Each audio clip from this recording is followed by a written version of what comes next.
Alright, I figured I'd make this first video testing out a tall sundial, and already I'm learning a lot. Thankfully this one, you can hardly see it there, the sun's so bright, and that's the issue. But nice tall antenna or cell phone tower, but the sun is so bright.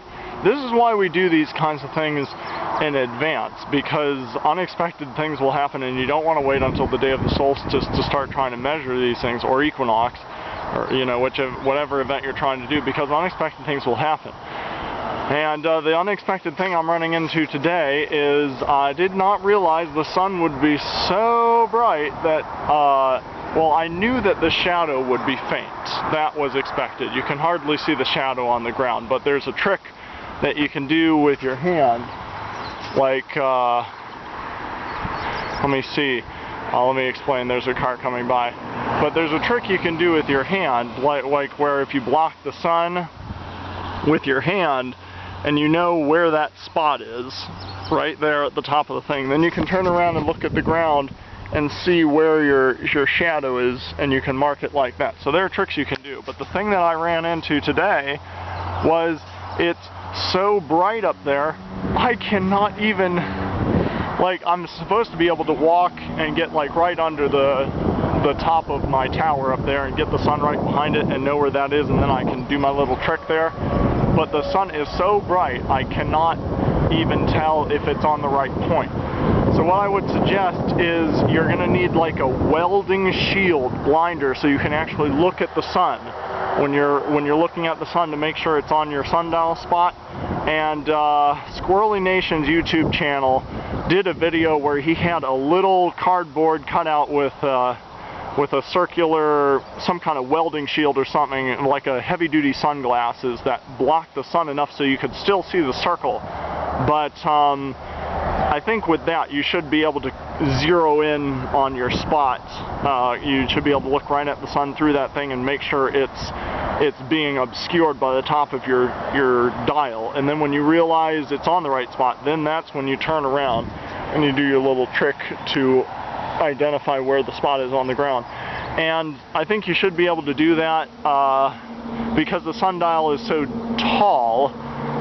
The tolerance should be acceptable to be able to do that, because I think I still need to look to see how tall this is. This is just the first video in a series we'll be doing on the summer solstice and using these tall sundials, but it's so tall that I think the movement we're looking for, that slight movement of north to south every day in the line pattern that it makes over the course of a day, is going to be quite pronounced with a tall sundial. Like, it's going to be about maybe as much as a foot or as much as 5 feet of movement, that the whole pattern, like, you're going to see this pattern, it's going to kind of curve like this. Oh, well, you can't see the shadow, but it's going to curve like this, okay? For me anyway, if you're in the northern hemisphere. But and so that shadow pattern is going to progress. All of it is going to progress. I'm sorry, I'm holding a piece of chalk in my hand. Is going to progress this way or that way, and so that whole pattern progression is what we're looking for. And with all these shorter sundials you've seen me and other people using, they're so short that that movement is like you're splitting hairs to make that measurement.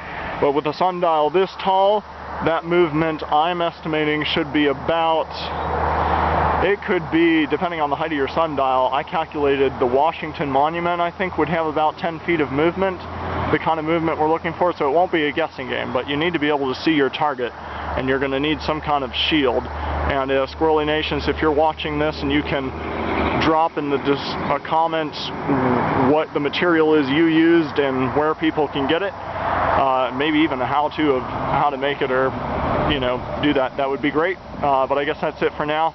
I did try and get a mark here. It was really hard to tell where. Okay, there was a spot on the ground over here, and when I stood back by my car, I could see the shadow faintly from a distance, but when you walk right up to it, you can't see it, because it's too faint. But you can use that hand shading trick and you can identify the spot, and I think it moves enough. There's enough movement to where that tolerance is acceptable. But I don't know. This is why we do these things in advance.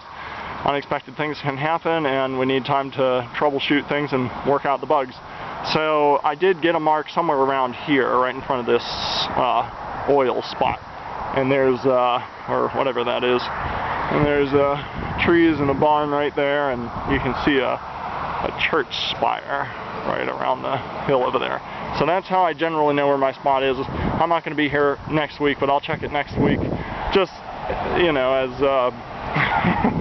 just to kind of warm up for the Solstice event. What we want to be able to do eventually before the Solstice event is collect 2 days of data to prove that the movement is going to be substantial from that arc pattern.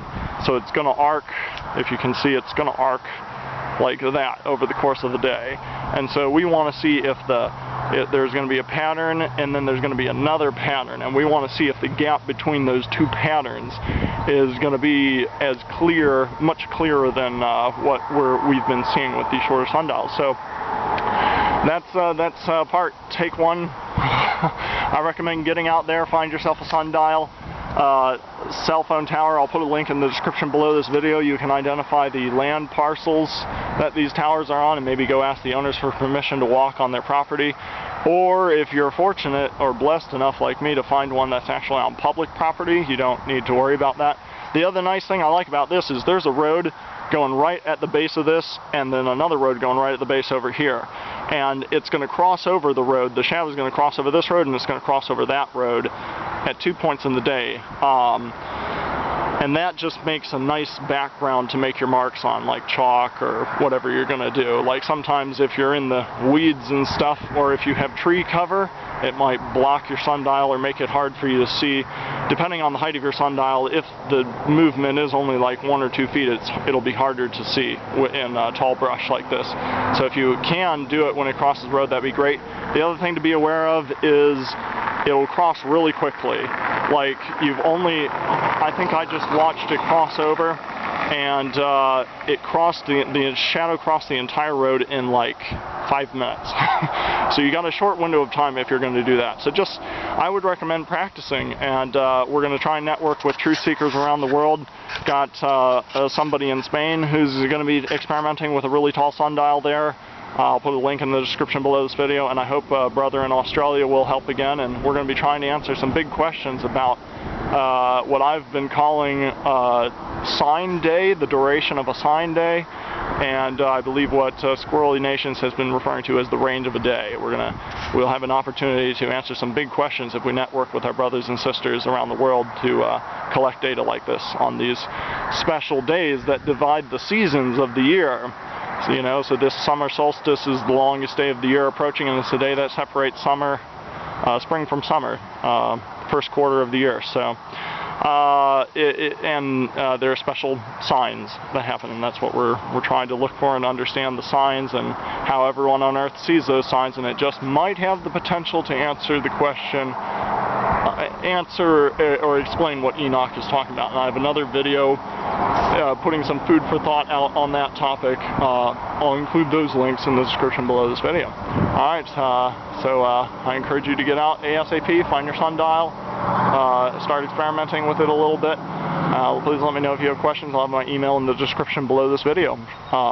Shalom, and may Abba bless you as you continually seek His truth and love with a pure heart.